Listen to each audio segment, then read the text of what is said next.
I don't know which we lost. Hello, ladies and gentlemen. Welcome back to another episode of GeekVerse podcast. I am one of your hosts, the meeting Taylor Field, and I'm joined by... I'm one of the boys, Kirkland Patzer. Yes, we are here to continue our trek reviewing the animated show Creature Commandos, the DC project by James Gunn. But before we get into that, couple of plugs. You can find us with our internet connection. The search bar GeekVerse.ca is our home base. GeekVerseCast is our Twitter. GeekVerse is our Facebook.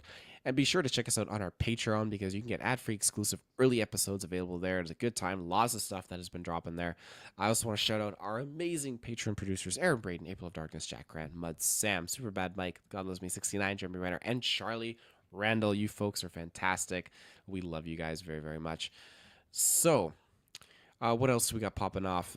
We did a Craven review. There's the Lord of the Rings War of the Rohirrim review that's going to be dropping with Kirkland here and Dylan Muss. And then we have an After 9 that's going to be popping up this Sunday. What else do we got cooking? Side quests next Monday with you. And then me and Dylan doing it'd be Video Game Awards, then Indiana Jones, The Great Circle review. Video Game Awards going to be exciting to talk about. I really have not been paying attention. You know, I've been on the Krahirim, whatever the fuck we're talking about, whatever we're calling, whatever we're signifying that title as. I don't like the name of it, but we're going with it. So I really haven't seen much other than our GV Discord has been popping off about the VGA. And just that discussion. So I'm excited to, watch my own recap and get a look because I heard there's some spicy announcements tonight. And go check out the GV Discord. It's a great place to chat about all these things. That's right. Lots of different channels for different topics and different things in particular. What else is there? I guess, Kirkland, we got Dexter this week. That's right. I got Dexter this week, it sounds like. Dexter. But,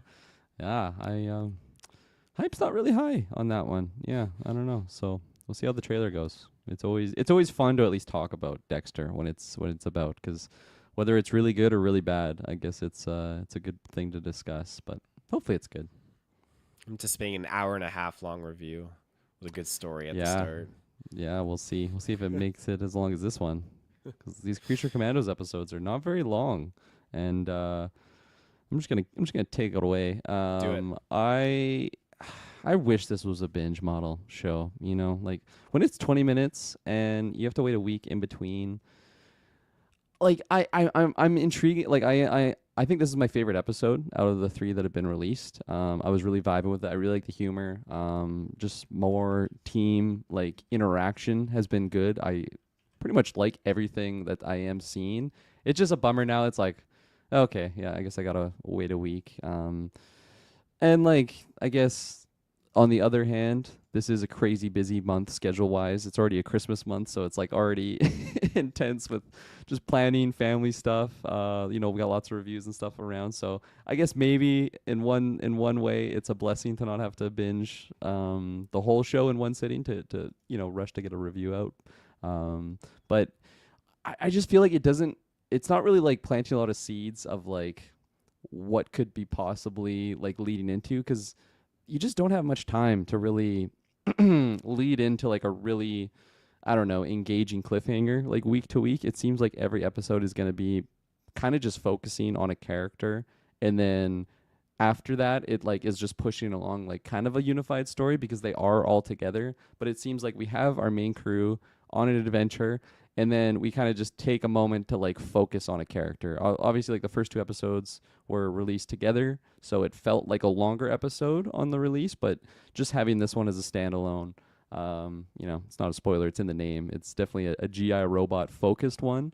But we only have 20 minutes, so it's kind of 11 minutes of focus on that, and then 9 of focus on kind of the crew. And I don't know. I sound negative. I definitely don't want to sound that way, because I did really like this episode. I am enjoying the show overall. I'm really liking the humor of it. I like the action. I like the animation. I'm liking pretty much everything about it. It's just, it's only 7 episodes, right? Like it's gonna be a short show. And I kind of wish I was able to just eat it all at once. So Yeah, and it's one thing being just greedy and I just want the whole show right now because it is so good, but it's another when they are an hour long, and it's okay, I do like this is week to week. There's lots to just theorize of what's coming on. It doesn't really seem like it's the type of show that's really going for that.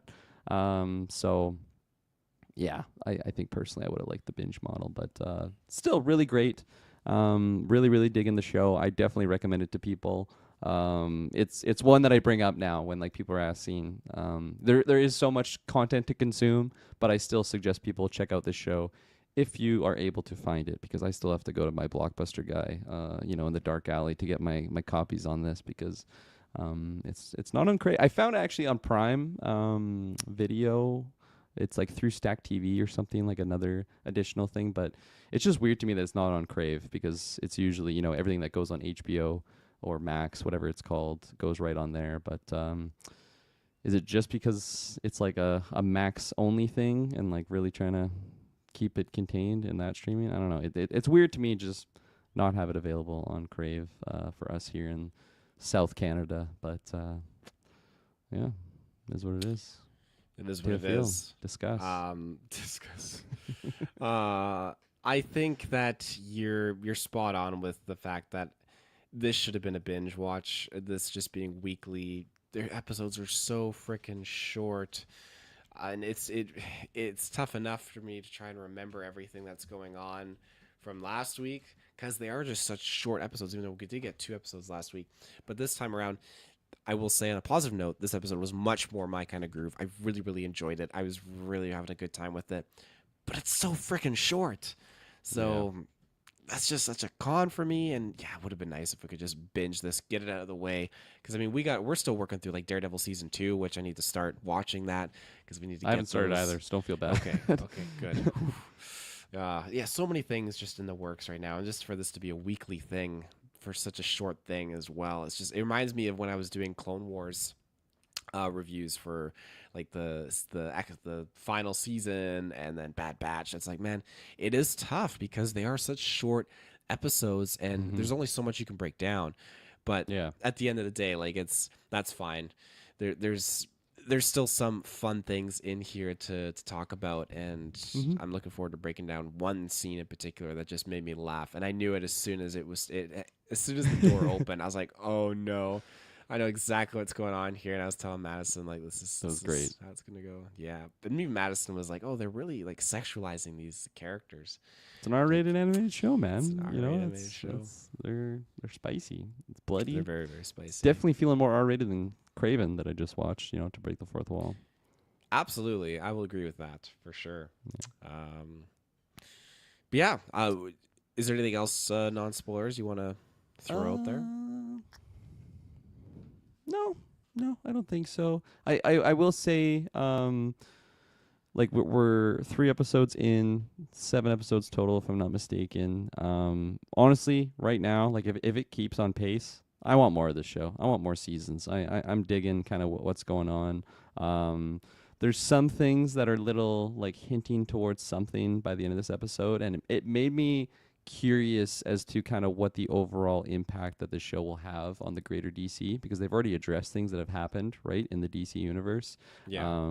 So I'm curious if they're gonna, like, it's one thing to just add on to a world that's already established, that's like going from live action to animated, but I think it's a whole nother to kind of continue on as if we like, okay, live action, and then we're jumping to the animated universe that's still contained in the same universe, but then we're going to jump back to live action at like, building upon what was introduced in the animated show. I'm curious as to kind of what that is going to come, or better yet to say, like, what's going to just grow off of this, and if they're going to just have this as like a one thing that James Gunn wanted to do, just because he's the guy in the chair now. He can do whatever he wants. He can animate himself into his own credits if he wants, and he just wanted to do the one show just to do it, or if they are really liking the potential of telling stories this way. And because I'm loving this. I'm really, really digging it.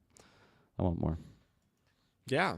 And I think a lot of people have been not preaching, but it's been very, very Hallelujah, Creature Commando. it's had a very, very warm reception. So I think that you're gonna see more of this kind of stuff popping up, which is good. Because so far I'm as I said, I'm driving with this episode. I had a good time with it. So yeah, but I think we can get into our spoilers thoughts now. So we're gonna take a quick ad break and then we're gonna get into the nitty gritty. So we'll be right back. And we are back. So, right off the hop, this is, gosh, why can't I even remember his name? It was just an episode that was focused on him. GI robot. GI Robot. Thank you. I was going to call him IG Robot. GI Robot. IG-11. You're getting in the Star Wars. IG-11, that's right. This was a origin story episode for him, kind of. Well, not necessarily origin story, but like a little bit more of his Yeah, history and I'd say backstory. origin. I'd say origin though, Yeah. right? Because it's like it like is explaining why he is who he is, and then kind of what happened after that, and just kind of explains like yeah, like his skill set, but also his motivations. I feel so. I would say it's kind of an origin story in the same vein that like the previous episode was Bride of Frankenstein's origin story, right? Like we see the flashbacks and like just splices of history for like running away from Frankenstein. Where in this one, it's spliced in throughout the episode of like flashing back to the World War II time and then like the 60s time and then kind of what got him to where he is now. And I kind of, now that, you know, we've jumped around with putting a couple characters, I feel like that is going to be the trend of the show, like focusing on a character. Because how many members are there? I'm gonna use our background. One, two, Five? three, four, five. Not Frankenstein. Yeah, I guess he would have been coupled already with Bride of Frankenstein. Mhm. So I think like we'll be probably just focusing on like a character an episode, but then like as I was saying in the non spoilers, just kind of doing that, and then also at the same time progressing the story forward. So I like that formula actually. Like although I want longer episodes, I think it's still decent the way that they are doing it. It just again because I am liking it when stuff's going on, and then I check the runtime. I'm like, man, I only have 7 minutes left of this episode. Like fuck, it was just getting good. So a little bit of a bummer there, but yeah, I think that's what's gonna happen. Then obviously like the finale, you probably won't have a flashback. It'll probably be all stuff going forward. At least yeah, that's kind of Yeah. what I would hope. I was afraid that him getting killed would be like, oh, I finally am like kind of latching onto a character here and they're killing him off. But I'm sure that they're going to bring him back. They're going to rebuild him better than ever. It was Yeah, cool. no, I was gonna say that No, go for it. I also don't think he's a goner forever. I would be kind of shocked because I feel like on one hand he is extremely OP, it seems compared to other members of the group, but to just go through like his whole origin and like it still seems like we're really early on in the show, at least telling these character stories. And out of any character that would be the most believable to come back, would be the guy that is a robot and has been like reconstructed before. And for my own hope, I would want him back because I just like the comedy around the character. I like how you have this character that's just programmed a certain way, so the humor is around that, right? Like we were already kind of talking about that previous episode when everyone's sleeping, he's guarding the door and he's just recounting his victories. You know, like at this battle, I killed 14 Nazis, and like everyone's asleep, but he's just announcing it to the world. So I really like the humor all around him. You know, the great Sean Gunn voicing GI Robot. Yeah. And he does a good job. He does a very good job with the voicing of this character. Yeah, he was a lot of fun getting to see how he's basically gone from laboratory to laboratory and just going through tests, getting some pretty cool upgrades because when you see him in his like first conflict and he has kind of like an Iron Giant mode, I'd say, where he like rises up and he's doing all like this shooting and killing, and then you choose to be, yeah, Superman. and then it changes because when he's actually engaging in conflict, he's got like okay, his top part detaches and he's got like a hovercraft thing going on, Yeah. which is pretty cool. But what did you feel about his last kind of owner, I guess, before he was put in prison? Michael Rooker? Is that his name, right? Yondu. Yeah. Yeah, I mean, I love all the flashbacks, especially that he's just like he was built for a specific purpose, and then it seems like Michael, especially like the way that he's like voicing the character, it seems like he is just like a nice guy, and you know, like he's just gonna have a buddy now, like this GI robot. He went through killing Nazis, and now he's just gonna have a buddy. And I wasn't expecting like the Nazi thing until they went, like he actually went there, and then you're starting to see the tattoos. I'm like, oh man, this is gonna be a fucking get together. At first, I thought it was gonna be like a total um what's the word I'm looking for, like a total case of misunderstanding, Yeah. right? Like I thought it was gonna be like anti-Nazis or something. He just pops off, and that's something that just haunts the characters, that he just murdered a bunch of innocent people. But no, I also found it hilarious when he just stands up. He's like, "Sorry, buddy, you're about to get shot in the face, Nazi," or whatever the hell he calls him, and then just pops off on a blood spree. And then of course he gets like arrested for it. But I found that just hilarious, and it like starts very wholesome and like nice, and oh yeah, no, I was gonna be a soldier, but my bum leg here, and like he's just totally jazzed about having this buddy, and just the way that Michael Rooker is like delivering the lines too. I think at the time, like I was convinced this guy was gonna be, an innocent person, a nice individual, with nice views of the world and other individuals, and I was just kind of like, man, I kind of like this Michael Rooker as like a hero character, even though it's not like the live action acting of the character. I've just only seen him really play villains. Well, actually, Yondu's not really a villain by the end, but still, just like a kooky, weird character. Whereas this guy just seems like a nice, generic white dude, and then just shocked when a gun gets pulled up in his face. But that's what happens when you have fascist views and you're a Nazi. So there you go. Sorry, I Yeah. threw it to you when you're mid-sip. No, no, no, Terrible no. timing. I took a quick little quencher. I totally agree. When that scene when the guys got him in the car and they're driving, it's like, we're just going to a meeting, about freedom and stuff. I'm thinking, oh fuck, I know exactly what this is gonna be.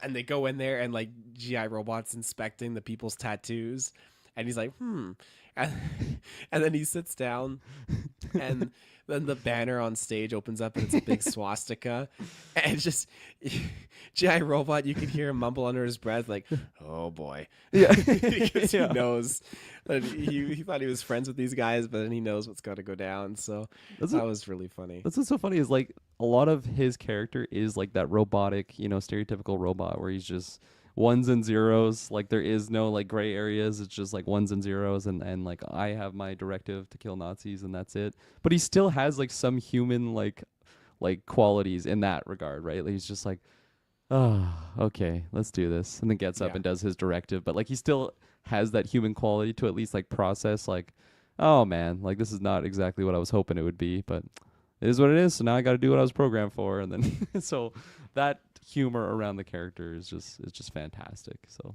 yeah, Yeah, that was yeah, it hilarious. really is. It was nice to see his friendship kind of expand too. He saves, I can't remember her name, Nina or Nina, we forgot her name last week as I well, keep but forgetting. Yeah, yeah, saves he her. saves her in the tub. Mhm. That was kind of a nice heroic move. Yeah, brutal too. Just being, she's. I mean, it was generous because she was suffocating. I guess suffocating outside. So they put her in a bathtub with water, and then they just put the barbed wire over top. So they wanted to keep her alive. So she couldn't get out. Yeah, I guess. Yeah, and even the bride's arms were fixed too. It was all a decoy to get them out of the castle so that they could go. These people could go and actually try and kill the princess, which was a crazy scene. It was a crazy epic battle there, and yeah, Mm-hmm. Yeah, she fucks up the one dude's face. Well, scratches the one guy and then really fucks up the one dude's face with the gun. Um, and then Cersei, that's her name. Also, I didn't realize last week, but that's Anya Chalotra. Who did you watch Witcher? She's Yennefer of Vengerberg in Witcher. yes, okay. And I've only seen her in that, and I loved her as that character. I actually had never finished that show, so that's my I haven't either. guilty announcement there. But she was fantastic in the first two seasons, and that's a character that I really love from Witcher 3. So I'm like, there's a different type of casting, we'll see if she can really do it. But I was actually really impressed by that. So to see her voicing Cersei was kind of fun there, and I thought she just straight up murdered the princess like instantly, right? She just like does her power, but just blows her back, and fuck, she got messed up by Mr. Phosphorus, by Weasel, first and foremost. I was like, is Weasel really gonna be just like the Captain Marvel of this situation? He just comes in and like one taps this like super powerful character, Shreds. shreds her up, and then Phosphorus burns her face. Just like a bunch of ultimate moves are used on her, and she's pretty durable. She took all of it and wasn't killed by the end of it. That's But, right. She throws the line like, "You've no idea what you've Yeah. done." So that's what I was gonna lead into, is like obviously that's setting up towards something, and just the way that it was said, I I don't know. It's probably just a like a season, this show type situation, but it had me thinking about what I was kind of alluding to in my spoiler free section of if this show is going to be leading, like starting something that's going to be leading into like the future of more DC films, whether that's live action or even shows. Do you think it's just going to be like a this season threat? I feel like that's definitely most likely, but just I don't know. It had my mind bounce around the ideas of a potential introduction from this show that is like a big deal going forward in the DC universe. I think it's just going to be a threat here and there Yeah, just for this season. I don't think it'll be. I think everything's going to be kind of contained. Where you have the threat that Peacemaker show has, that's contained to its own thing. And who knows where right. season 2 will kind of piggyback and be the same threat, or if it'll be something else. But I feel like all of James Gunn's projects are very much like start to finish. This is the story, and this is Yeah, just it's concluding here. And that doesn't mean it won't reprise in another project. I think you can keep something open ended a little bit, and I mean James Gunn does do that as well. But I think ultimately this main villain will be something that's just present here because we are 7 episodes total, and I guess we're borderline entering the halfway point when we move in towards episode 4. So there's still a lot of yeah, story to tell, a lot of juice that's still in there. So yeah. I think someone like Peacemaker could actually be like a really fun inclusion. Not necessarily like add him to the show, but just like interacting with these types of characters. I Obviously, could it's see them adding him. obviously yeah, and like obviously it's like in that R-rated vein. Like he would work the humor around him. He's already interacted with Weasel Yeah. before in the Suicide Squad movie, so it makes a lot of sense there. And there'd just be I like you would have to have John Cena voice him. Like it would obviously have to Yeah. be that same character. Um, and I feel like that's a pretty easy thing to do. You know, John Cena's a busy guy, but drop some voice lines here and there. It's easier than, putting on the whole attire for the Peacemaker character. Could have done it while they were doing Peacemaker. Like James That Gunn is could have true. walked in, like, "Hey, just get here's a mic, just record some lines for me." So yeah, who knows? Is there anything else you wanted to throw out there? Um, is there anything else that we didn't really talk about? Like, yeah, not a whole lot of focus on the other characters with the bride, right? Yeah, we didn't Yeah, even see nothing with her. Frankenstein in this. No, but we know he's coming. Yeah, we know he's coming. And yeah, the princess ended up being, well, she got roughed up a little bit, but she ended up being okay. They saved her in the end. Well, Weasel was a big helping hand in that. But yeah, no, I think we kind of hit everything I wanted to say. Actually, yeah, that's what I was gonna say. Is I was hoping GI Robot was gonna meet up with his old boys, like that he was in war with, because the one guy I can't remember what his name was, but the one that like basically gets him like after the war, he does mention that like it was 20 years since the war, so it made me think that maybe he could like meet up with them as I don't know, at a veterans type thing, but situation never came out. I just thought it would have been like a wholesome moment of him meeting up with his boys again because that's who we wanted to see. Mm-hmm. Yeah. Cool. Well, yeah, I'd give this episode a passing grade, but yeah, I think it was all around. It was a good time. So hopefully, the upcoming episodes keep on this trajectory upwards for me. Yeah, but we'll be back. We got again, as I said at the beginning of this episode, lots of stuff dropping on our feed. So just go to our social media channels to check out what is the latest and greatest. And yeah, I guess we'll see you in the search bar. Have a good one. Bye.